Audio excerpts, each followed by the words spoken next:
Descobri que as instituições e os meios de comunicação de massa têm mais influências sobre o meu filho do que eu. E agora?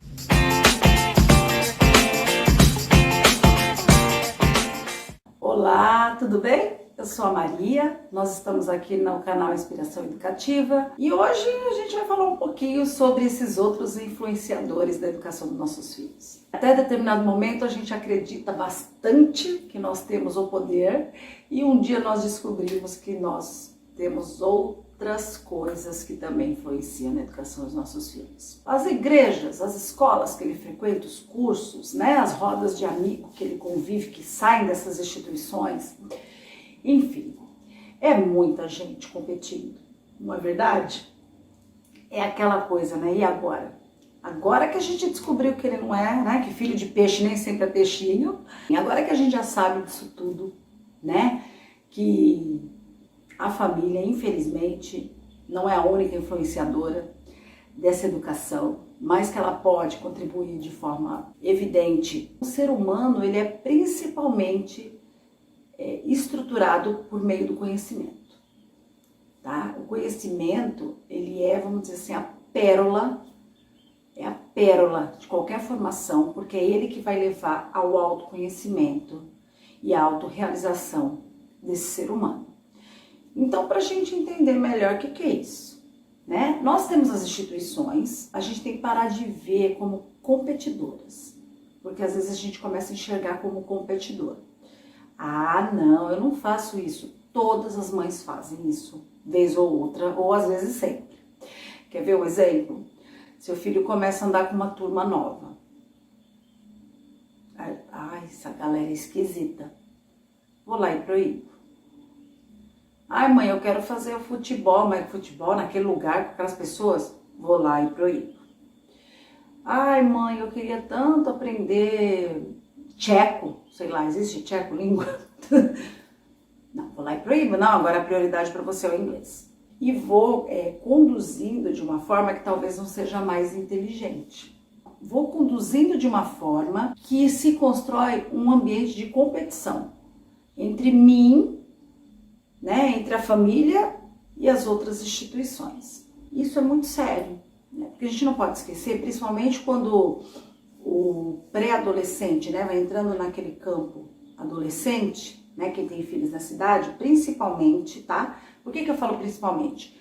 Porque a gente acredita que a rebeldia é só do adolescente, É principalmente dos adolescentes, mas não é só deles. Crianças pequenas também se rebelam, e quem tem filho sabe disso, Criança pequena também se mostra rebelde, às vezes simplesmente quando é contrariada, porque não sabe ouvir não, Aí a gente precisa fazer um trabalho ou outro aí para poder trabalhar, mas às vezes também porque tem os seus gostos feridos, a sua autonomia ferida, os seus processos de criação feridos.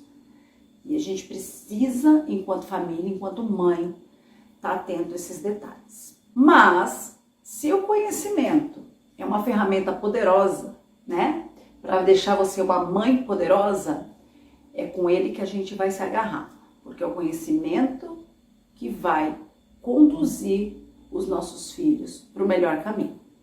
Que nem sempre é o caminho que a gente queria, mas você pode ter certeza que é o melhor caminho. O conhecimento é algo que a gente constrói com as crianças o tempo inteiro, para que ele seja um ser seguro, autônomo e possa se autorrealizar. Só que o conhecimento, ele não é por osmose, sabe assim, eu sento e ele chega. Não é. O conhecimento, ele é uma construção complexa, que exige um esforço enorme da nossa parte, e que mais que isso, se eu quero que meu filho conheça, eu também tenho que conhecer. Você quer ver um exemplo disso? Muitas vezes nós criamos uma série de regras dentro de casa, na intenção de educar. Não é na intenção de podar ninguém, é na intenção de educar. Só que essas regras, elas não ficam muito claras para os nossos filhos porque elas existem. Então, por exemplo, a gente diz que tem que deitar às 9, a gente vai levantar às 7, a gente proíbe alguns gêneros musicais dentro de casa, a gente proíbe que se fale palavrão. Tudo lindo, tudo coisa que tem que fazer. Mas a gente não trabalha o conhecimento por trás disso tudo, né? E aí, vamos pensar enquanto ser humano instintivo. Eu não posso falar palavrões. Ótimo. Mas aí vem o meu irmão, sei lá, me dá um tapa na cabeça, um chute na bunda, arranca a TV da tomada que ele estava assistindo no meio da programação. Eu fico louco. E por que eu não posso falar palavrão? Porque é feio? Mas será que é só porque é feio? Né? São essas coisas que a gente precisa parar para pensar. Como a gente constrói esse conhecimento de base, ele tem que entender os porquês. Se ele não entender os porquês, não tem conhecimento de base. Se não tem conhecimento de base, ele vai aprender os porquês em outro lugar. E ele vai se encantar por esses porquês nos outros lugares, mesmo que não sejam os porquês mais adequados para ele. Sabe, às vezes, principalmente quando eles ficam adolescentes, né, eles começam a andar em tribos. E a gente fica se perguntando, gente, como é que ele anda com esse povo esquisito, sei lá, do cabelo vermelho, não é isso que a gente fica? Porque lá ele encontrou os porquês. Aquele grupo tem um movimento que sabe explicar o porquê que ele existe. E é isso que a gente tem que fazer com os nossos filhos. Lembra quando eu falei da música? Do gosto musical duvidoso, né? Que não entra funk. Acho que a gente falou disso agora há pouco, né? Então a criança cresce ouvindo MPB. Vou dar outro exemplo, tá? Eu só escuto MPB, adoro MPB, música clássica, sei lá. E aí o meu filho cresce e começa a gostar de coisas esquisitas, que pra mim são esquisitas. E eu não me conformo com aquilo. Aí você diz assim, pô, mas ele cresceu ouvindo MPB. Por que agora ele tá escutando esse rock pauleira, né? Esse funk, sei lá o quê? Cresceu ouvindo MPB. Mas será que a gente construiu o conhecimento sobre o porquê dessa MPB na minha casa a vida toda? Será que alguma vez a gente sentou com os nossos filhos e pediu para eles sentir a música, sentir as notas, ou prestar atenção na letra, né? O quanto ela é política, ou quanto ela é romântica, ou quanto ela fala das necessidades humanas universais, né? Tudo isso que a MPB traz pra gente. Será que alguma vez a gente discutiu com eles quem são esses compositores, que importância eles tiveram para a construção da história cultural e artística do nosso país? Percebe? Aí você vai dizer para mim, ah não, mas isso é coisa de professor, isso não é coisa de mãe. Isso é coisa de mãe. Enquanto a gente não colocar na nossa cabeça que o conhecimento é construído todos os dias, em todos os lugares, na escola, em casa, quando ele vai tomar um banho, quando ele vai botar uma roupa, nós não teremos os filhos que nós, não vou nem dizer o filho que nós esperamos, porque assim é muito egoísta isso, né? Mas nós não teremos os filhos que estejam preparados para viver nessa sociedade de hoje. É pelo conhecimento que a gente vai conseguir atingir os nossos filhos, explicando os porquês, dando as bases e quando construir regras, explicar os porquês. Você percebe que até quando ele precisa dormir às 9 da noite, porque ele acorda às 6 da manhã, eu não posso só dizer que é porque ele acorda cedo, porque ele acorda cedo não é explicação, né?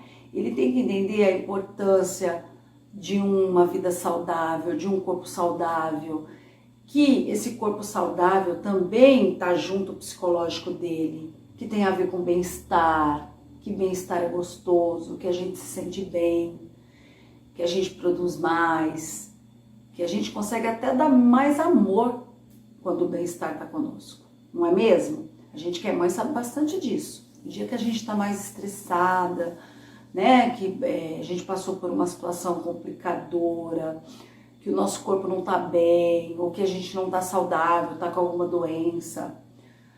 Até amor fica mais difícil pra gente dar. A gente entra num ciclo de estresse, né? Que o amor fica abalado. Isso parece algo simples, mas se a criança vive num ambiente, por exemplo, estressante, como que a gente vai querer que tenha harmonia entre irmãos? Para quem tem mais de um filho, a gente não vai conseguir. Percebe? Tudo passa pelo crivo do conhecimento. E aí, se eu expliquei para o meu filho que a música é assim, que as notas são assim, do meu jeito, né? Que as letras são assim, que essas pessoas que compõem têm tal importância, ele passa a conhecer os porquês do meu gosto musical. E aí as chances, né, porque aí ele tem o conhecimento de base, dele sentar de repente e ouvir um gênero musical e falar, não, nossa, mas que esquisito, não tem um arranjo interessante, dói o meu ouvido. São maiores do que a gente chegar gritando, né? Essa letra tá estranha, ela tá pesada, tá carregada. Ele vai conseguir construir essas escolhas. Não somos nós que escolhemos por eles. Não se iludam. Nós escolhemos por eles até determinada idade. E mesmo assim, nós devemos evitar sempre fazer essa escolha exclusiva nossa, né? Eu sempre falo que a escolha é uma coparceria. Você e seu filho vão escolher juntos. É claro que você conduz o processo, porque você é o pai, é a mãe, é o educador. E se a gente tiver o poder de conhecer que o conhecimento, olha que redundante, é o condutor principal, tudo vai ficar mais fácil. Porque aí nós vamos saber como agir enquanto família, como agir com as instituições que frequentamos, que nossos filhos frequentam, e como agir com relação aos meios de comunicação de massa, que é outro tema bastante interessante para a gente discutir também. Um beijo enorme, se inscreve no canal, não se esquece de se inscrever, assistir os vídeos que a gente posta aqui e também comenta para a gente poder co-criar conteúdos que sejam de interesse de vocês, que possam responder as dúvidas de vocês. Estaremos aqui aguardando os comentários. Um beijo enorme, mais uma vez, até o próximo vídeo.